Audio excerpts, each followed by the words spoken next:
Chapter 19. The Walls of Babylon. Questions. Walled cities were a common thing in ancient times. In fact, they were still relied upon until not many generations ago. Such walls expressed man's desire for the safety of himself and the security of his property. In the questions upon this tale will be considered facts upon protection not covered elsewhere. Number 1. The elderly merchant lamented in fear, "My goods they will steal all, my food they will leave nothing," etc. Explain what modern provisions could he have taken advantage of to protect his goods from theft and fire. Page 140. Number 2. The woman with a babe also questioned the sergeant about their safety, stating that her husband lay with a fever from his terrible wounds. In case his wounds prove fatal, had he lived in this day, explain what provisions he could have previously made to provide for his wife and their children in case of his death. Page 141. Number 3. Explain the two types of life insurance, the one which would have paid the widow a lump sum and the other which would have provided her with an allowance payable so much each month. Number 4.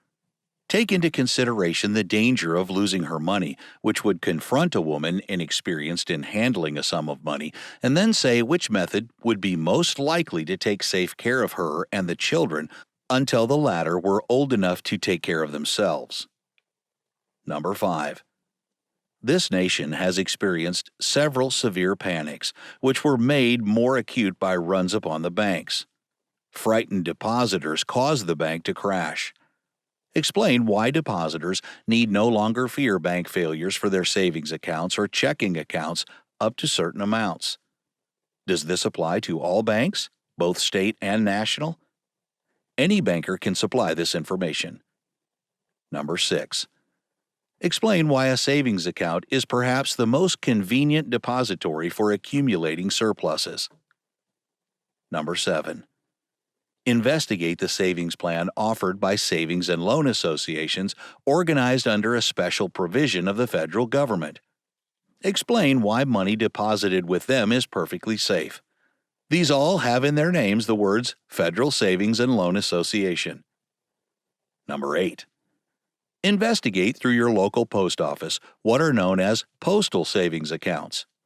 Write an explanation of their advantage for small investors. All first and second class offices are depositories.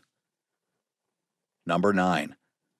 Write to the Treasurer of the United States at Washington, D.C. and ask for a pamphlet describing United States savings bonds. Give an explanation of their advantages for partial payment investments.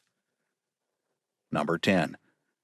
If you are an employed person with a large organization, the chances are that a credit union exists among the employees. Investigate, and if so, interview the security and write a description of the advantages of joining such an organization. Number 11. Consult a real estate dealer for information as to rates of interest and possible opportunities for safe loans in the form of first mortgages upon improved real estate. Write out an outline of what you learn. Number 12. Consider your own affairs, including obligations to those dependent upon you, your properties, funds, and investments. Are they all within safely protecting walls? Write out a plan to make you safe from whatever may come.